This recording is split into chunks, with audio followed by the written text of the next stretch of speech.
Hi hello. Hi hello. ഇന്ന് നമ്മൾ K എസിന്റെ പ്രിലിംസിന്റെ ടെസ്റ്റ് സീരീസിൽ കേരള ആർട്ട് ആൻഡ് കൾച്ചർ എന്ന് പറയുന്ന ഭാഗത്തെ 10 ചോദ്യങ്ങളാണ് ഇന്ന് ഡിസ്കസ് ചെയ്യുന്നത്. അപ്പോൾ നമുക്ക് ആദ്യത്തെ ചോദ്യത്തിലേക്ക് പോകും. ആദ്യത്തെ ചോദ്യം എന്ന് പറയുന്നത് ഇതാണ്: which of the following is not as a kolam in Padayani? താഴെ തന്നിട്ടുള്ളതിൽ പടയണി കോലമല്ലാത്തത് ഏത് എന്നുള്ളതാണ് ചോദ്യം. പടയണി കോലമല്ലാത്തത് ഏത്? ഓപ്ഷൻ എ യക്ഷി, ഓപ്ഷൻ ബി കാലാരി, ഓപ്ഷൻ സി മറുത, ഓപ്ഷൻ ഡി ചാമുണ്ഡി. ഇതിനകത്ത് ഏതാണ് ആൻസർ ആയിട്ട് വരിക? ഇതിനകത്ത് ആൻസർ ആയിട്ട് വരുന്നത് ഓപ്ഷൻ ഡി ആണ്. ഓപ്ഷൻ ഡി ചാമുണ്ഡി എന്നുള്ളതാണ്. ചാമുണ്ഡി എന്ന് പറയുന്നത് ഒരു പടയണിക്കോലം അല്ല. ചാമുണ്ഡി ഒരു തെയ്യം. ചാമുണ്ഡി ഒരു തെയ്യം. ഇത് നമുക്കറിയാം, പടയണിയിൽ സാധാരണ 5 കോലങ്ങളാണ് ഉണ്ടാവും. 5 കോലങ്ങൾ. 5 കോലങ്ങളാണ് ഉണ്ടാവുക അല്ലെ? ഒന്ന് യക്ഷിക്കോലം, മറ്റൊന്ന് പക്ഷിക്കോലം, കാലാരിക്കോലം, മറുതക്കോലം, അതുപോലെ തന്നെ ഭൈരവിക്കോലം. ഇങ്ങനെയായിരിക്കും 5 കോലങ്ങൾ ഉണ്ടാവും. യക്ഷിക്കോലം, പക്ഷിക്കോലം, മറുതക്കോലം, കാലാരിക്കോലം, ഭൈരവിക്കോലം. അതിനകത്ത് ഭൈരവിക്കോലം എന്ന് പറയുന്നത് ഭദ്രകാളിയുടെ കോലത്തിനെയാണ് നമ്മൾ ഭൈരവിക്കോലം എന്ന് പറയുന്നത്. ഭദ്രകാളിയുടെ തന്നെ കോലത്തിനെയാണ്. കാലാരിക്കോലം എന്ന് പറയുന്നത് ശിവന്റെ കോലത്തിനെയാണ് നമ്മൾ എന്തെന്ന് പറയുക? കാലാരി കോലം എന്ന് പറയും. അപ്പോൾ ഇതിന് ആൻസർ ആയിട്ട് വരുന്നത് ചാമുണ്ഡിയാണ്. ചാമുണ്ഡി എന്ന് പറയുന്നത് ഒരു തെയ്യക്കോലമാണ് കേട്ടോ. തെയ്യമാണ് ചാമുണ്ഡി തെയ്യം. നമ്മുടെ രണ്ടാമത്തെ ചോദ്യം എന്ന് പറയുന്നത്: who design sculpture based on the character Mayya and Moosi? Mayya എന്ന് പറയുന്ന ക്യാരക്ടറിനെയും അല്ലെങ്കിൽ മൂസി എന്ന് പറയുന്ന 2 ക്യാരക്ടറിനെ ബേസ് ചെയ്തുകൊണ്ട് ശില്പങ്ങൾ നിർമ്മിക്കുന്ന ശില്പി ആരാണ് എന്നുള്ളതാണ് ചോദ്യം. Option A Kanayi Kunhiraman, option B artist Namboothiri, option C K S Radhakrishnan, option D M V Devan. ഇത് നമ്മൾ ക്ലാസ്സുകളിൽ പറഞ്ഞു പോയിട്ടുള്ളതാണ്. ഇതിന്റെ ആൻസർ ആയിട്ട് വരുന്നത് K S Radhakrishnan. Option C K S Radhakrishnan. അദ്ദേഹത്തിന്റെ സീരീസുകൾ നമ്മൾ നോക്കിക്കഴിഞ്ഞാൽ, അല്ലെങ്കിൽ അദ്ദേഹത്തിന്റെ ശില്പങ്ങൾ നമ്മൾ നോക്കിക്കഴിഞ്ഞാൽ വളരെ കൃത്യമായിട്ട് കാണാനായിട്ട് പറ്റും. ഈ കഥാപാത്രങ്ങളെ അടിസ്ഥാനപ്പെടുത്തിയിട്ടാണ് അദ്ദേഹത്തിന്റെ ശില്പങ്ങൾ എല്ലാം തന്നെ എന്ത് ചെയ്തിട്ടുള്ളത്, ഇപ്പോ അദ്ദേഹം നിർമ്മിച്ചിട്ടുള്ളത്. ഏറ്റവും മികച്ചൊരു എക്സാമ്പിൾ എടുത്തു പറയാനാണെന്നുണ്ടെങ്കിൽ ഈ അടുത്ത സമയത്തായിട്ട് വന്നിട്ടുള്ള ഒന്ന് CMS കോളേജിൽ, കോട്ടയം CMS കോളേജിൽ ക്യാമ്പസ് ടൂറിസത്തിന്റെ ഭാഗമായിട്ട് അദ്ദേഹം മയ്യ എ റൈറ്റർ എന്ന് പറയുന്ന ഒരു സ്കൾപ്ചർ ഉണ്ടാക്കിയിട്ടുണ്ട്. അതുപോലെ തന്നെ കോഴിക്കോട് മാനാഞ്ചിറ മൈതാനത്തും മായയുടെ സീരീസുകൾ നമുക്ക് കാണാനായിട്ട് പറ്റും. കേരളത്തിന്റെ പല സ്ഥലങ്ങളിലും മായ, മൂസി എന്നീ പറയുന്ന 2 കഥാപാത്രങ്ങളുടെ അല്ലെന്നുണ്ടെങ്കിൽ 2 ക്യാരക്ടറുകളെ ബേസ് ചെയ്തുകൊണ്ടുള്ള അദ്ദേഹത്തിന്റെ ശില്പങ്ങൾ എന്ത് ചെയ്യാൻ പറ്റും? നമുക്ക് കാണാനായിട്ട് പറ്റും. അപ്പോൾ ഇതിന്റെ ആൻസർ എന്ന് പറയുന്നത് കെ എസ് രാധാകൃഷ്ണനാണ്. ഇനി നമ്മുടെ മൂന്നാമത്തെ ചോദ്യം: which of the following is not associated with Mudiyettu? മുടിയേറ്റുമായിട്ട് താഴെ നൽകിയിട്ടുള്ളവയിൽ ബന്ധമില്ലാത്തത് ഏത് എന്നുള്ളതാണ്. ഓപ്ഷൻ എ ഇരുന്നാട്ടം, ഓപ്ഷൻ ബി പതിഞ്ഞാട്ടം, ഓപ്ഷൻ സി ബയലാട്ടം, ഓപ്ഷൻ ഡി ഇളകിയാട്ടം. നമുക്കറിയാം, മുടിയേറ്റില് 3 രീതിയിലുള്ള ആട്ടങ്ങൾ ഉണ്ടെന്നാണ് പറയുന്നത്. ഭാവങ്ങൾക്കനുസരിച്ച് 3 രീതിയിലാണ് മുടിയേറ്റ് അവതരിപ്പിക്കുന്ന ആൾക്കാർ ആടുക എന്നാണ്. അതിൽ 3 എണ്ണം എന്ന് പറയുന്നത് ഇതിനകത്ത് അസോസിയേറ്റ് ചെയ്യാത്തത് അല്ലെങ്കിൽ മുടിയേറ്റുമായിട്ട് ബന്ധമില്ലാത്തത് എന്ന് പറയുന്നത് ഓപ്ഷൻ സി ബയലാട്ടത്തിനാണ്. ബയലാട്ടം എന്ന് പറയുന്നത് ആക്ച്വലി നമ്മുടെ യക്ഷഗാനത്തിന്റെ മറ്റൊരു പേരാണ്. യക്ഷഗാനത്തിന്റെ മറ്റൊരു പേരാണ് ബയലാട്ടം എന്ന് പറയുന്നത്. ബാക്കി 3 ഇരുന്നാട്ടവും പതിഞ്ഞാട്ടവും ഇളകിയാട്ടം 3 മുടിയേറ്റുമായിട്ട് ബന്ധപ്പെട്ടിട്ടുള്ളതാണ്. മുടിയേറ്റിനകത്തെ 3 രീതിയിലുള്ള ആട്ടങ്ങളാണ് ഇരുന്നാട്ടവും പതിഞ്ഞാട്ടവും അതുപോലെ തന്നെ ഇളകിയാട്ടം. ബയലാട്ടം എന്ന് പറയുന്നതിന് മുടിയേറ്റുമായിട്ട് ബന്ധമൊന്നുമില്ല. ബയലാട്ടം എന്ന് പറയുന്നത് നമ്മുടെ യക്ഷഗാനത്തിനെ വിളിക്കുന്ന മറ്റൊരു പേരാണ് എന്തെന്ന് പറയുന്നത് ബയലാട്ടം എന്ന് പറയുന്നത്. ഇനി നമ്മുടെ നാലാമത്തെ ചോദ്യം: so which of the following art form is not based on the story of Krishna? നമുക്കറിയാം, ഓരോ കലാരൂപങ്ങളും അതിന്റെ ഇതിവൃത്തം ഉണ്ടാവും അല്ലെ? ഓരോ കഥയെ ബേസ് ചെയ്തുകൊണ്ടോ കഥാപാത്രങ്ങളെ ബേസ് ചെയ്തുകൊണ്ടോ ഒക്കെ ആയിരിക്കും എന്ത് ചെയ്യുക, ഓരോ കലാരൂപങ്ങൾ അവതരിപ്പിക്കും. അപ്പൊ ഇതിനകത്ത് കൃഷ്ണന്റെ കഥയുമായിട്ട് ബന്ധമില്ലാത്തത് ഏത് എന്നുള്ളതാണ് ചോദ്യം. Option A Padayani, option B Ashtapadiyattam, option C Nangyar Koothu, option D Krishnanattam. ഏതായിരിക്കും വരിക? ഓപ്ഷൻ എ പടയണി ആയിരിക്കും ആൻസർ ആയിട്ട് വരിക. Option A Padayani. ഇതിനാണ് കൃഷ്ണനുമായിട്ട് ബന്ധമൊന്നുമില്ല. ആക്ച്വലി പടയണി എന്ന് പറയുന്നത് ഭദ്രകാളി ദാരിക യുദ്ധമാണ് അവതരിപ്പിക്കുന്നത് കേട്ടോ. ഭദ്രകാളി ദാരിക യുദ്ധമാണ് പടയണിയുടെ ആഖ്യാനം, അല്ലെങ്കിൽ ഭദ്രകാളി ദാരിക യുദ്ധത്തിന് ശേഷം നടക്കുന്ന കാര്യങ്ങളാണ് പടയണിയുടെ ആഖ്യാനം എന്ന് പറയുന്നത്. ബാക്കി മൂന്നെണ്ണവും ഈ പറഞ്ഞതുമാതിരി അഷ്ടപതിയാട്ടം ആയിക്കോട്ടെ, നങ്ങ്യാർകൂത്ത്, കൃഷ്ണനാട്ടം, മൂന്നും കൃഷ്ണന്റെ കഥ പറയുന്നതാണ്. അഷ്ടപതിയാട്ടം എന്ന് പറയുന്നത് നമ്മുടെ ജയദേവ കവിയുടെ ഗീതാഗോവിന്ദത്തെ ആസ്പദമാക്കിയിട്ടാണ് അത് അവതരിപ്പിക്കുന്നത്. ഗീതാഗോവിന്ദം അതിനെ മലയാളികൾ വിളിച്ചുകൊണ്ടിരുന്ന പേരാണ് അഷ്ടപതി. അങ്ങനെയാണ് അതിന് ആ പേര് വരാനുള്ള കാരണം. അതിനകത്ത് 3 കഥാപാത്രങ്ങളായിരിക്കും ഉണ്ടാവുക. ഒരു കൃഷ്ണൻ ഉണ്ടാവും, കൃഷ്ണൻ, രാധ, ഒരു സഖി അല്ലെങ്കിൽ ഒരു തോഴി ഉണ്ടാവും. ഇത്രയും ക്യാരക്ടർ മാത്രമേ ഉണ്ടാവും. നങ്ങ്യാർകൂത്ത് എന്ന് പറയുന്നത് 8 ദിവസം മുതൽ 12 ദിവസം വരെ കൃഷ്ണന്റെ കഥ അവതരിപ്പിക്കുക എന്നുള്ളതാണ് നങ്ങ്യാർകൂത്ത് ചെയ്യുന്നത്. കൃഷ്ണനാട്ടമാണെന്നുണ്ടെങ്കിൽ 8 ദിവസം കൊണ്ട് കൃഷ്ണന്റെ കഥ അവതരിപ്പിക്കുക. കൃഷ്ണന്റെ അവതാരം മുതൽ അല്ലെങ്കിൽ ജനനം മുതൽ സ്വർഗാരോഹണം വരെയുള്ള കാര്യങ്ങൾ 8 ദിവസം കൊണ്ട് അവതരിപ്പിക്കുകയാണ് കൃഷ്ണനാട്ടത്തിൽ ചെയ്യുന്നത്. അപ്പൊ ഇതിന് ആൻസർ ആയിട്ട് വരിക കൃഷ്ണന്റെ കഥയുമായിട്ട് ബന്ധമില്ലാത്തതിൽ പടയണിക്കാണ്. അപ്പൊ ഈ 4 ചോദ്യങ്ങളാണ് നമ്മുടെ 1 വേർഡ് ക്വസ്റ്റ്യൻസ് ആയിട്ട് ഞാൻ എടുത്തിട്ടുള്ളത്. ഇനിയുള്ളത് ഒരു 2 സ്റ്റേറ്റ്മെന്റ് ടൈപ്പ് ക്വസ്റ്റ്യൻ ആണ്. സോ നോക്കിക്കേ. സോ 5ാമത്തെ ചോദ്യം, which of the following statement is correct എന്നുള്ളതാണ്. ശരിയായിട്ടുള്ള വാചകം ഏതാണ് എന്നുള്ളതാണ്.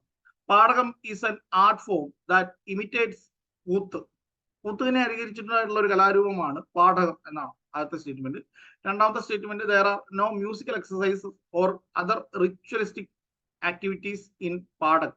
പാടകത്തിൽ യാതൊരു വിധത്തിലുള്ള സംഗീത സംവിധാനങ്ങൾ ഉപയോഗിക്കാറില്ല, അല്ലെങ്കിൽ മ്യൂസിക്കൽ ഇൻസ്ട്രുമെന്റ്സ് ഉപയോഗിക്കാറില്ല. അതുപോലെ തന്നെ യാതൊരു രീതിയിലുമുള്ള റിച്വലിസ്റ്റിക് ആയിട്ടുള്ള ആക്ടിവിറ്റീസ് ഒന്നും തന്നെ ഉണ്ടാവില്ല, അനുഷ്ഠാനങ്ങളൊന്നും തന്നെ ഉണ്ടാവില്ല എന്നുള്ളതാണ് 2ാമത്തെ സ്റ്റേറ്റ്.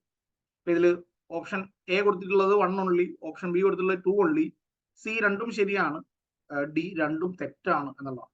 ഇതിനകത്ത് ആൻസർ ആയിട്ട് വരിക ബോത്ത് ആർ കറക്റ്റ് എന്നുള്ളതാണ്. 2ഉം ശരിയാണ്, 2ഉം ശരിയാണ്. കാരണം നമ്മൾ പഠിച്ചിട്ടുണ്ട് കൂത്തിനെ അനുകരിച്ചിട്ടുണ്ടായിട്ടുള്ള പ്രധാനപ്പെട്ടുള്ള 2 കലാരൂപങ്ങളാണ്. ഒന്ന് പാഠകം എന്ന് പറയുന്ന കലാരൂപവും അതുപോലെ തന്നെ തമിഴ്നാട് കർണാടകയിലൊക്കെ കാണുന്ന ഹരികഥ എന്ന് പറയുന്ന കലാരൂപം. സോ പാഠകം കൂടുതലും ഭക്തിക്കായിരിക്കും പ്രാധാന്യം കൊടുക്കുക, ഹരികഥ കൂടുതലും സംഗീതത്തിനായിരിക്കും പ്രാധാന്യം കൊടുക്കുക. അപ്പൊ ഭക്തിക്ക് പ്രാധാന്യം കൊടുക്കുന്നു. അതുപോലെ തന്നെ യാതൊരു രീതിയിലുള്ള മ്യൂസിക്കൽ ഇൻസ്ട്രുമെന്റ്സും പാഠകത്തിൽ ഉപയോഗിക്കില്ല. അതുപോലെ തന്നെ മറ്റൊരു റിച്വലിസ്റ്റിക് ആയിട്ടുള്ള ആക്ടിവിറ്റീസ് അല്ലെന്നുണ്ടെങ്കിൽ യാതൊരു വിധത്തിലുള്ള അനുഷ്ഠാനങ്ങളോ കർമ്മങ്ങളോ ഒന്നുമില്ലാതെയാണ് പാഠകം സാധാരണഗതിയിൽ അവതരിപ്പിച്ചിട്ട് വരും. അതുകൊണ്ട് തന്നെ 2 സ്റ്റേറ്റ്മെന്റുകളും എന്താണ്, ശരിയാണ്. ഇനി 6ാമത്തെയും 7ാമത്തെയും ചോദ്യം, അടുത്ത 2 ചോദ്യങ്ങൾ മാച്ച് ദ ഫോളോയിങ് ബേസ് ചെയ്തിട്ടുള്ള ചോദ്യങ്ങളാണ്. സോ 6ാമത്തെ ചോദ്യം, ഇത് റീസെന്റ് മരണപ്പെട്ടു പോയിട്ടുള്ള കലാകാരന്മാരുമായിട്ട് ബന്ധപ്പെട്ടുകൊണ്ടുള്ള ചോദ്യമാണ്. Which of the following pair are correct എന്നുള്ളതാണ്. ഈസ് ഓർ ആർ കറക്റ്റ് എന്നുള്ളതാണ്. ആർ കരുണാമൂർത്തി തവിൽ ആർട്ടിസ്റ്റ് ആണ്, തവിലുകൊട്ട് എന്നാണ്. Achuthan Koodalloor painting, M V Sankaran circus, Muthakkal Gopinathan Nair Kathakali singer. Option A 1 only, option B 1 and 2 only, option C 1, 2 and 3 only, option D all of the above. So ഇതിലേതായിരിക്കും answer ആയിട്ട് വരിക? ഈ 4 പേരും ഈ 2023 സമയത്ത് ലോകത്തോട് വിട പറഞ്ഞിട്ടുള്ള കലാകാരന്മാരാണ്. അവരവരുടെ മേഖലയിൽ ഏറ്റവും കൂടുതൽ കഴിവ് തെളിയിച്ചിട്ടുള്ള ആൾക്കാരാണ്. ഇതിന് ആൻസർ ആയിട്ട് വരിക ഓപ്ഷൻ ഡി ആണ്. Option D all of the above ആണ്. എല്ലാ സ്റ്റേറ്റ്മെന്റുകളും ശരിയാണ്. അപ്പൊ ഇതിന് ആൻസർ ആയിട്ട് വരിക ഡി ആണ്. ഓൾ ഓഫ് ദ എല്ലാ സ്റ്റേറ്റ്മെന്റും ശരിയാണ്. കരുണാമൂർത്തി ലോകത്തിന്റെ മുമ്പിൽ തവിൽ എന്ന് പറയുന്ന ഇൻസ്ട്രുമെന്റിനെ കാണിച്ചു തന്നിട്ടുള്ള ആളാണ്. അച്യുതൻ കൂടല്ലൂർ അബ്സ്ട്രാക്ട് പെയിന്റിംഗ്, അദ്ദേഹത്തിന്റെ പെയിന്റിംഗ് സംവിധാനത്തെ അബ്സ്ട്രാക്ട് പെയിന്റിംഗ് എന്നാണ്, കൂടുതലും അത്തരത്തിലുള്ള ചിത്രങ്ങളാണ് അദ്ദേഹം വരച്ചുകൊണ്ട്. എം വി ശങ്കരൻ ഈ പറഞ്ഞ പോലെ ബോംബെ സർക്കസ്, ജെമിനി സർക്കസ് പോലുള്ള സർക്കസുകൾ ഏറ്റവും പ്രചാരത്തിലുണ്ടായിരുന്ന താരമാണ്. അതുപോലെ തന്നെ മുതാക്കൽ ഗോപിനാഥൻ നായർ ഒരു പൊന്നാനി എന്ന് പറഞ്ഞാൽ അറിയായിരിക്കും അല്ലെ. കഥകളിയിലെ പ്രധാന ഗായകനാണ് നമ്മൾ പൊന്നാനി എന്ന് വിശേഷിപ്പിക്കും. മുതാക്കൽ ഗോപിനാഥൻ നായർ ഒരു പ്രധാനപ്പെട്ടിട്ടുള്ള പൊന്നാനിയാണ്. അപ്പൊ ഇതെല്ലാ സ്റ്റേറ്റ്മെന്റുകളും എന്താണ്, ശരിയാണ്. ഇനി 7ാമത്തെ ചോദ്യം ഒരു ജോഡി ടൈപ്പ് അല്ലെന്നുണ്ടെങ്കിൽ പെയർ ടൈപ്പ് ചോദ്യമാണ്, അല്ലെങ്കിൽ മാച്ച് ദ ഫോളോയിങ്ങുമായിട്ട് ബന്ധപ്പെട്ടുള്ള ചോദ്യമാണ്. Cultural institutions and their famous fest are given below. Which of the pairs are wrong എന്നുള്ളതാണ്. കേരളത്തിലെ കൾച്ചറൽ ഇൻസ്റ്റിറ്റ്യൂഷൻസ് അല്ലെങ്കിൽ സാംസ്കാരിക സ്ഥാപനങ്ങളും അവർ കണ്ടക്ട് ചെയ്യുന്ന അവരുടേതായിട്ടുള്ള ഫെസ്റ്റുകളുമാണ് നൽകിയിട്ടുള്ളത്. അതിനകത്ത് തെറ്റായിട്ടുള്ളത് പെയർ ആർ റോങ് എന്നാണ് ചോദിച്ചിട്ടുള്ളത്. തെറ്റായിട്ടുള്ള ഏതൊക്കെയാണ്? 1 Bharat Bhavan, Mudra national dance fest, Vyloppilly Samskriti Bhavan Gurudakshina dance fest, Kerala Kalamandalam Nila dance and music festival, SPCS Krithi book fest. ഇതിനകത്ത് തെറ്റായിട്ടുള്ള ജോഡി ഏതാണ്? Option A 1 only, B 1 and 2 only, C 2 and 3 only, D 3 and 4 only. ഏതായിരിക്കും വരിക? സോ ഇതിന്റെ ആൻസർ ആയിട്ട് വരുന്നത് 1 and 2 only കേട്ടോ. ബി 1 and 2, 1ഉം 2ഉം തെറ്റാണ്. 1ഉം 2ഉമാണ് ഇതിനകത്ത് തെറ്റ്. മൂന്നാമത്തെ നാലാമത്തെ സ്റ്റേറ്റ്മെന്റ് ശരിയാണ്. കേരള കലാമണ്ഡലം നടത്തുന്ന ഫെസ്റ്റ് ആണ് Nila dance and music festival എന്ന് പറയുന്നത്. നിങ്ങൾ ഓർക്കുന്നുണ്ടാവും, ഈ അടുത്ത സമയത്ത് നമ്മൾ ക്ലാസ്സുകളിൽ പറഞ്ഞിട്ടുള്ളതാണ്. കലാമണ്ഡലത്തിൽ DJ പാർട്ടി നടത്തിയതുമായിട്ട് ബന്ധപ്പെട്ടുകൊണ്ട് കേരളത്തിൽ വലിയ പ്രശ്നമൊക്കെ ഉണ്ടാകുന്നു. അപ്പൊ അതാണ് Nila dance and music festival. SPCS സാഹിത്യ പ്രവർത്തക സഹകരണ സംഘം അല്ലെ, സാഹിത്യ പ്രവർത്തക സഹകരണ സംഘത്തിന്റെ ബുക്ക് ഫെസ്റ്റ് ആണ് കൃതി എന്ന് പറയുന്നത്. കൃതി. അപ്പൊ അത് രണ്ടും ശരിയാണ്. Bharat Bhavan Mudra national dance fest അത് തെറ്റാണ്. വൈലോപ്പള്ളി സംസ്കൃതി ഭവൻ ഗുരുദക്ഷിണ അതും തെറ്റാണ്. നേരെ തിരിച്ച് ഇട്ടാൽ മതി, രണ്ടും ശരിയായിക്കോളും. എന്ന് വെച്ചാൽ ഭാരത് ഭവന്റെയാണ് എന്ത് ഗുരുദക്ഷിണ, വൈലോപ്പള്ളി സംസ്കൃതി ഭവന്റെയാണ് എന്ത് മുദ്ര. സോ ഗുരുദക്ഷിണ എന്ന് പറയുന്നത് സീരീസ് ഓഫ് മോഹിനിയാട്ടം പെർഫോമൻസ് ആണ്.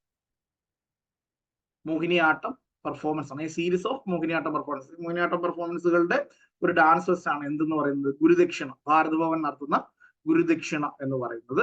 മുദ്ര ഡാൻസ് ഫെസ്റ്റ് എന്ന് പറയുന്നത് ഇന്ത്യയിലും വിദേശത്തുമുള്ള എല്ലാ തരത്തിലുമുള്ള ക്ലാസിക്കൽ ഡാൻസുകളും അവതരിപ്പിക്കുക എന്നതാണ് മുദ്ര ഡാൻസ് ഫെസ്റ്റിവൽ എന്ന് പറയുന്നത്. അത് വൈലോപ്പള്ളി സംസ്കൃതി ഭവനാണ് നടത്തുന്നത്. അപ്പൊ അത് രണ്ടും അങ്ങോട്ടും ഇങ്ങോട്ടും ഇന്റർചേഞ്ച് ചെയ്ത് കഴിഞ്ഞാൽ എന്താണ് നമുക്ക് ആൻസർ കിട്ടും. അപ്പൊ ആദ്യത്തെ 2 ഇത് തെറ്റ്. ഇനിയുള്ള 3 ചോദ്യങ്ങൾ, 8, 9, 10 ചോദ്യങ്ങൾ റീസെന്റ് കേരള PSC ചോദിച്ചിട്ടുള്ള +2 ലെവൽ പരീക്ഷകൾക്ക്, +2ന്റെ മെയിൻസ് പരീക്ഷകൾക്ക് ചോദിച്ചിട്ടുള്ള 3 ചോദ്യങ്ങളാണ്. അപ്പൊ നമ്മൾ ക്ലാസ്സിൽ ഡിസ്കസ് ചെയ്യാത്തതോടി കൊണ്ടിട്ടാണ് ഈ ഒരു ചോദ്യം എടുക്കുക, നമുക്ക് ഡിസ്കസ് ചെയ്യാമെന്ന് വിചാരിച്ചിട്ടുണ്ടായിരുന്നു. അത് ഈസി ആയിട്ട് നിങ്ങൾക്ക് ക്രാക്ക് ചെയ്യാൻ പറ്റുന്നതേ ഉള്ളൂ, കാരണം നമ്മൾ പഠിച്ചു പോയിട്ടുള്ള കാര്യങ്ങളൊക്കെ തന്നെയാണ് അതിനകത്ത് എത്തിയിട്ടുള്ളത്, പറഞ്ഞിട്ടുള്ളത്. അപ്പൊ which of the following statement is not related to Kathakali എന്നാണ്. കഥകളിയുമായിട്ട് ബന്ധമില്ലാത്തത് ഏത് എന്നുള്ളതാണ്. സോ ആദ്യത്തെ സ്റ്റേറ്റ്മെന്റ് മിനുക്ക്, പച്ച, kathi, kari, thadi are the main veshams in Kathakali. ആദ്യത്തെ സ്റ്റേറ്റ്മെന്റ്. രണ്ടാമത്തെ statement chenda, shuddha maddalam, chengila, ilathalam are the instruments used in Kathakali. അതാണ് രണ്ടാമത്തെ സ്റ്റേറ്റ്മെന്റ്. മൂന്നാമത്തെ statement attakatha is the literary form of Kathakali. നാലാമത്തെ statement Kathakali is a conversational literary form. So ഇതിനകത്ത് ഏതാണ് തെറ്റായിട്ട് വരിക? നിങ്ങൾ ആ ഓരോ സ്റ്റേറ്റ്മെന്റ് നോക്കി. ആദ്യത്തെ സ്റ്റേറ്റ്മെന്റ് എന്ന് പറയുന്നത് പച്ച, കത്തി, കരി, താടി, മിനുക്ക്. നമ്മൾ കഥകളി വേഷങ്ങളെ കുറിച്ചിട്ട് പഠിച്ചിട്ടുണ്ട്. ഓരോ വേഷങ്ങളും ആർക്കാണ് കൊടുക്കുന്നതെന്ന് പഠിച്ചിട്ടുണ്ട് അല്ലെ. അപ്പൊ അത് തന്നെയാണ് കഥകളിയിലെ പ്രധാന വേഷങ്ങൾ എന്ന് പറയുന്നത്. അപ്പൊ ആദ്യത്തെ സ്റ്റേറ്റ്മെന്റ് ശരിയാണ്. രണ്ടാമത്തെ സ്റ്റേറ്റ്മെന്റ് നോക്കിയേ, ചെണ്ട, ശുദ്ധമദ്ദളം, ചേങ്ങില, ഇലത്താളം കഥകളിയിൽ ഉപയോഗിക്കുന്ന പ്രധാന വാദ്യോപകരണങ്ങളാണ് അല്ലെ. സോ അതും ശരിയാണ്. 3, കഥകളിയുടെ സാഹിത്യ രൂപം എന്നറിയപ്പെടുന്നത് ആട്ടക്കഥകളാണ് അല്ലെ. കൊട്ടാരക്കര തമ്പുരാൻ രചിച്ചിട്ടുള്ള ആട്ടക്കഥകളെ ബേസ് ചെയ്തുകൊണ്ടാണ് കഥകളി അവതരിപ്പിക്കുന്നത്. അപ്പൊ ആട്ടക്കഥ ശരിയാണ്. നാലാമത്തെ സ്റ്റേറ്റ്മെന്റ് ആണ് ഇതിനകത്ത് തെറ്റായിട്ട്. Kathakali is a conversational literary form എന്നാണ് പറയുന്നത്. കഥകളിയിൽ കഥാപാത്രങ്ങൾ തമ്മിൽ സംസാരിക്കുന്നുണ്ട്, കോൺവെർസേഷൻ നടക്കുന്നില്ല അല്ലെ. അവർ ആ പൊന്നാനി പാടുന്ന പാട്ടിനനുസരിച്ചിട്ട് എന്താണ് നൃത്തം ചെയ്യുക, ലാസ്യവും നൃത്തവും അല്ലെ, നൃത്തവും നാട്യവും ചെയ്യുന്നത്. അപ്പോൾ കണ്ണുകൾ കൊണ്ട് അല്ലെങ്കിൽ കവിളുകൾ കൊണ്ട് നമ്മൾ അതിന്റെ ഭാവങ്ങളെ കുറിച്ചിട്ടൊക്കെ പറഞ്ഞിട്ടുണ്ട്. കഥകളിയിൽ എന്ത് ചെയ്യുന്നില്ല, ക്യാരക്ടേഴ്സ് തമ്മിൽ എന്ത് ചെയ്യുന്നില്ല, സംസാരിക്കുന്നില്ല. അതുകൊണ്ട് ഒരു കോൺവെർസേഷണൽ ലിറ്റററി ഫോം ആണെന്ന് നമുക്ക് എന്ത് ചെയ്യാൻ പറ്റില്ല, പറയാനേ പറ്റില്ല. കഥകളി ഒരു കോൺവെർസേഷണൽ ലിറ്റററി ഫോം അല്ല അല്ലെ. കഥകളിയിൽ എന്തിനാണ് പ്രാധാന്യം? ഇതിന് സംഭാഷണങ്ങൾക്കാണ് പ്രാധാന്യം എന്ന് കൊടുത്തത്. കഥകളിയിൽ സംഭാഷണങ്ങൾക്ക് പ്രാധാന്യം ഉണ്ടോ? ഇല്ല. കഥകളിയിൽ അഭിനയ പ്രാധാന്യമുള്ള കലാരൂപമാണ് എന്ത് കഥകളി എന്ന് പറയുന്നത്. അപ്പൊ നാലാമത്തെ സ്റ്റേറ്റ്മെന്റ് ആണ് തെറ്റായിട്ടുള്ളത്. അപ്പൊ ആൻസർ ഏതാ വരിക? ആൻസർ A 4 only എന്നുള്ളതാണ് ആൻസർ ആയിട്ട് വരിക. സോ ഈസി അല്ലേ, നമുക്ക് ക്രാക്ക് ചെയ്യാവുന്നതേ ഉള്ളൂ അല്ലെ, നമുക്ക് എളുപ്പം എടുക്കാവുന്നതേ ഉള്ളൂ. സോ അടുത്ത ചോദ്യം, 9ാമത്തെ ചോദ്യം.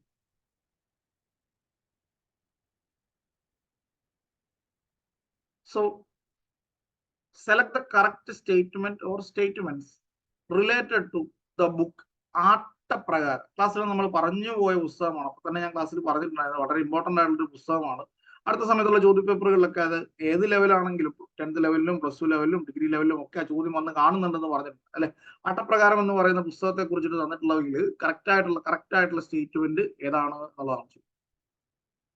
സോ നോക്കിയേ, first one, literary form of Chakyar koothu. രണ്ടാമത്തെ statement describing the practice of swinging the Koodiyattam. 3 book dealing with Kathakali എന്നുള്ളതാണ് കേട്ടോ. Kathakali mudras. Statement 4 book written by Bharatamuni. നിങ്ങൾ ആ ഓരോ സ്റ്റേറ്റ്മെന്റ് നോക്കി ശരിയായിട്ടുള്ളതാ ചോദിച്ചിട്ടുള്ളത് അല്ലെ, കറക്റ്റ് സ്റ്റേറ്റ്മെന്റുകളാ ചോദിച്ചിട്ടുള്ളത്. അപ്പം ലിറ്റററി ഫോം ഓഫ് ചാക്യാർകൂത്ത് ആണോ? അല്ല, അത് തെറ്റാണ് അല്ലെ. ചാക്യാർകൂത്ത് ബേസ് ചെയ്യുന്നതിനെ സംസ്കൃത ചമ്പുകളെ ബേസ് ചെയ്തിട്ടാണ് ചാക്യാർകൂത്ത് അവതരിപ്പിക്കുക. അതാണ് അതിന്റെ ലിറ്റററി ഫോം എന്ന് പറയും. അതല്ല. 2 describe the practice of swinging the Koodiyattam. Koodiyattam ആടേണ്ട രീതിയെ കുറിച്ചിട്ട് പറയുന്ന പുസ്തകമാണ്. അത് ശരിയായിട്ടുള്ള സ്റ്റേറ്റ്മെന്റ് ആണ് അല്ലെ, ശരിയായിട്ടുള്ള സ്റ്റേറ്റ്മെന്റ് ആണ്. സോ മൂന്നാമത്തത് ബുക്ക് ഡീലിംഗ് വിത്ത് കഥകളി മുദ്ര ആണോ? അല്ല. കഥകളി മുദ്രകളെ കുറിച്ചിട്ട് അതിനകത്ത് അല്ലെങ്കിൽ ആട്ടപ്രകാരം എന്ന് പറയുന്ന പുസ്തകത്തിൽ പറയുന്നില്ല. കഥകളിയുടെ മുദ്രകളെ കുറിച്ചിട്ട് പറയുന്ന പുസ്തകം ഏതാണ്? 24 മുദ്രകളാണ് കഥകളിയിലുള്ളത്. അതിനെ കുറിച്ചിട്ട് പറയുന്നത് ഹസ്ത ലക്ഷണ ദീപിക എന്ന് പറയുന്ന പുസ്തകത്തിലാണ് എന്ത് ചെയ്യുന്നത്, കഥകളിയുടെ മുദ്രകളെ കുറിച്ചിട്ട് പ്രധാനമായിട്ട് പരാമർശിച്ചു. ആട്ടപ്രകാരത്തിൽ ബുക്ക് റിട്ടേൺ ബൈ ഭരതമുനി, ആ സ്റ്റേറ്റ്മെന്റ് എന്ന് തന്നെയാണ്. ആ സ്റ്റേറ്റ്മെന്റ് തെറ്റാണ് അല്ലെ. ഭരതമുനിയുടെ പുസ്തകമാണോ? അല്ല. ഭരതമുനിയുടെ പുസ്തകമല്ല ആട്ടപ്രകാരം. പകരം തോലൻ എഴുതിയിട്ടുള്ള പുസ്തകമാണ്. ഇതെന്ന് പറയുന്നത് ആട്ടപ്രകാരം. തോലന്റെ 2 പുസ്തകങ്ങളെ കുറിച്ചിട്ട് നമ്മൾ പഠിച്ചിട്ടുണ്ട്. ഒന്ന് ആട്ടപ്രകാരം എന്ന് പറയുന്ന പുസ്തകവും മറ്റൊന്ന് ക്രമ ദീപിക എന്ന് പറയുന്ന പുസ്തകം. ആട്ടപ്രകാരവും ക്രമദീപിക, അങ്ങനെ 2 പുസ്തകങ്ങളാണ് തോലൻ പ്രധാനമായിട്ട് എഴുതിയിട്ടുള്ളത്. അതായത് ആട്ടപ്രകാരം നേരത്തെ പറഞ്ഞ മാതിരി കൂടിയാട്ടം എങ്ങനെയാണ് ആടേണ്ടത് എന്നുള്ളതിനെ കുറിച്ചിട്ട് പറയുന്നു. ക്രമദീപിക എന്ന് പറഞ്ഞു കഴിഞ്ഞാൽ കൂടിയാട്ടത്തിലെ ക്രമങ്ങളെ കുറിച്ചിട്ടും വിദൂഷകന്റെ ജോലികളെ കുറിച്ചിട്ടും ഒക്കെ പറയുന്ന ഒരു പുസ്തകമാണ് ക്രമദീപിക. അപ്പൊ ഏതാണ് ആൻസർ ആയിട്ട് വരും? ഒരൊറ്റ സ്റ്റേറ്റ്മെന്റ് മാത്രമേ ശരിയായിട്ടുള്ളൂ, രണ്ടാമത്തെ സ്റ്റേറ്റ്മെന്റ്. അപ്പൊ 2 ഓൺലി നോക്കിയാൽ മതി. ഓപ്ഷൻ സി അല്ലെ, ഓപ്ഷൻ സി ആണ് ആൻസർ ആയിട്ട് വരിക. 2 only. Option C 2 only. Option C 2 only, അതാണ് ആൻസർ ആയിട്ട് വരും. അപ്പൊ നിങ്ങൾ ഓരോ സ്റ്റേറ്റ്മെന്റ് നോക്കുന്ന സമയത്ത് തന്നെ നിങ്ങൾക്ക് എന്ത് ചെയ്യാൻ പറ്റും? മനസ്സിലാക്കാനായിട്ട് പറ്റും അല്ലെ. തെറ്റാണ് അല്ലെങ്കിൽ ഇതാണ് ശരി എന്നുള്ളത് കൃത്യമായിട്ട് മനസ്സിലാക്കാൻ പറ്റും. നമ്മുടെ അവസാനത്തെ ചോദ്യം, from the statements given below find only the appropriate ones for Mani Madhava Chakyar. Mani Madhava ചാക്യാരുമായിട്ട് ബന്ധപ്പെട്ടുകൊണ്ട് ശരിയായിട്ടുള്ള സ്റ്റേറ്റ്മെന്റ് ഏതാണെന്നുള്ളതാണ് ചോദ്യം. അത് statement known as the artist who gave eyes to Kathakali. കഥകളിക്ക് കണ്ണുകളെ സംഭാവന നൽകിയ കലാകാരൻ എന്നറിയപ്പെടുന്നു. 2 wrote the book Natyakalpadrumam on Koodiyattam. കൂടിയാട്ടത്തില് നാട്യകൽപദ്രുമം എന്ന് പറഞ്ഞിട്ടുള്ള പുസ്തകം എഴുതിയിട്ടുള്ള അദ്ദേഹമാണ്. 3ാമത്തെ statement awarded Padma Shri in 1974. Padma Shri ലഭിച്ചത് 1974. 4ാമത്തെ statement wrote the commentary book ഛത്രവും ചാമരവും. സോ ഓരോ സ്റ്റേറ്റ്മെന്റ് ആയിട്ട് നമുക്ക് നോക്കാം. ശരിയായിട്ടുള്ള ഏതാണെന്നാണ് ചോദിക്കുക അല്ലെ. Known as the artist who gave eyes to Kathakali. കഥകളിക്ക് കണ്ണുകളെ നൽകിയ കലാകാരൻ എന്നാണ് അറിയപ്പെടുന്നത്. അത് ശരിയായിട്ടുള്ള സ്റ്റേറ്റ്മെന്റ് ആണ്. കാരണം മണിമാധവ ചാക്യാർ അന്നും ഇന്നും കൂടിയാട്ടം എന്ന് പറയുന്ന കലാരൂപത്തില് കണ്ണുകൾ കൊണ്ട് ഇത്രയും ഭാവങ്ങൾ ഉൾക്കൊള്ളുന്ന ഒരു കലാകാരൻ വേറെ ഇല്ലെന്നാ പറയും. അതുകൊണ്ട് തന്നെ നമ്മൾ പഠിച്ചിട്ടുണ്ട് കൂടിയാട്ടത്തിൽ നിന്നാണ് പിന്നീട് ഇങ്ങോട്ടുള്ള കലകളൊക്കെ ഉണ്ടായിട്ടുള്ളത്. അപ്പോൾ കഥകളിയിലാണെന്നുണ്ടെങ്കിലും കണ്ണുകൾക്ക് അല്ലെ, നയനങ്ങൾക്ക്, ലോചനങ്ങൾക്ക് ഭയങ്കരമായിട്ടുള്ള പ്രാധാന്യം. അപ്പൊ അങ്ങനെയാണ് കഥകളിക്ക് കണ്ണുകളെ സംഭാവന നൽകി അല്ലെങ്കിൽ നൽകിയ കലാകാരൻ എന്നതൊക്കെ അറിയപ്പെടും. 2 നമ്മൾ ഓൾറെഡി പഠിച്ചിട്ടുള്ളതാണ്. നാട്യകൽപ ദ്രുമം എന്ന് പറയുന്ന പുസ്തകം എഴുതിയിട്ടുള്ളത് മണിമാധവ ചാക്യാർ അല്ലെ. നാട്യകൽപ ദ്രുമം എന്ന് പറയുന്ന പുസ്തകം എഴുതിയിട്ടുള്ളത്. അപ്പൊ 2ാമത്തെ സ്റ്റേറ്റ്മെന്റും ശരിയാണ്. 3ാമത്തെ സ്റ്റേറ്റ്മെന്റ് മണിമാധവ ചാക്യാർക്ക് പത്മശ്രീ കിട്ടുന്ന 1974. അപ്പൊ അതും എന്താണ്? ശരിയായിട്ടുള്ള സ്റ്റേറ്റ്മെന്റ് ആണ്. 3ാമത്തെ സ്റ്റേറ്റ്മെന്റ് ശരിയാണ്. ഇനി 4ാമത്തത് ഛത്രവും ചാമരവും എന്ന് പറയുന്ന പുസ്തകം അദ്ദേഹം എഴുതിയ പുസ്തകം അല്ല. കൂടിയാട്ടവുമായിട്ട് ആ പുസ്തകത്തിന് ബന്ധമില്ല. ഛത്രവും ചാമരവും എന്ന് പറയുന്ന പുസ്തകം എഴുതിയത് MP ശങ്കുണ്ണി നായരാണ്. MP ശങ്കുണ്ണി നായർ എഴുതിയ പുസ്തകമാണ് ഛത്രവും ചാമരവും. ഛത്രവും ചാമരവും. സാഹിത്യ അക്കാദമി അവാർഡൊക്കെ കിട്ടിയിട്ടുള്ള ഒരു ബുക്കാണിത്. ഇതിൽ കാളിദാസന്റെ കൃതികളെ കുറിച്ചിട്ടുള്ള ഒരു പഠനമാണ് ഈ ഒരു പുസ്തകം ഛത്രവും ചാമരവും എന്ന് പറയുന്നത്. അത് മണിമാധവ ചാക്യാരുമായിട്ട് ബന്ധമില്ല. അപ്പം ആദ്യത്തെ 3 സ്റ്റേറ്റ്മെന്റുകളാണ് ശരി. അപ്പൊ ഏതാണ് ആൻസർ ആയിട്ട് വരിക? ആദ്യത്തെ 3 സ്റ്റേറ്റ്മെന്റ് ആകുന്ന സമയത്ത് സി അല്ലെ. സി ആണ് ആൻസർ ആയിട്ട് വരിക. സി 1, 2 and 3 അല്ലെ. ഇത് ഇവിടെ കൊടുത്തിട്ടുണ്ട് 1, 2 and 3. അപ്പം അവസാനം നമ്മൾ പറഞ്ഞ 3 ചോദ്യങ്ങളും പ്രീവിയസ്ലി ചോദിച്ചിട്ടുള്ള അല്ലെങ്കിൽ റീസെന്റ് ആയിട്ട് 2021 ശേഷം 22, 23 ആയിട്ട് ചോദിച്ചിട്ടുള്ള ചോദ്യങ്ങളാണ്. അപ്പൊ ഈ ചോദ്യങ്ങൾ 10 നിങ്ങൾക്ക് മനസ്സിലായി എന്ന് വിശ്വസിക്കുന്നു. അപ്പോൾ അടുത്ത സെഷനിൽ നമുക്ക് മറ്റു കുറച്ച് ക്വസ്റ്റ്യൻസ് ആയിട്ട് മറ്റൊരു ഭാഗത്തെ ക്വസ്റ്റ്യൻസ് ആയിട്ട് വീണ്ടും കാണാം. അപ്പൊ താങ്ക് യു സോ മച്ച്.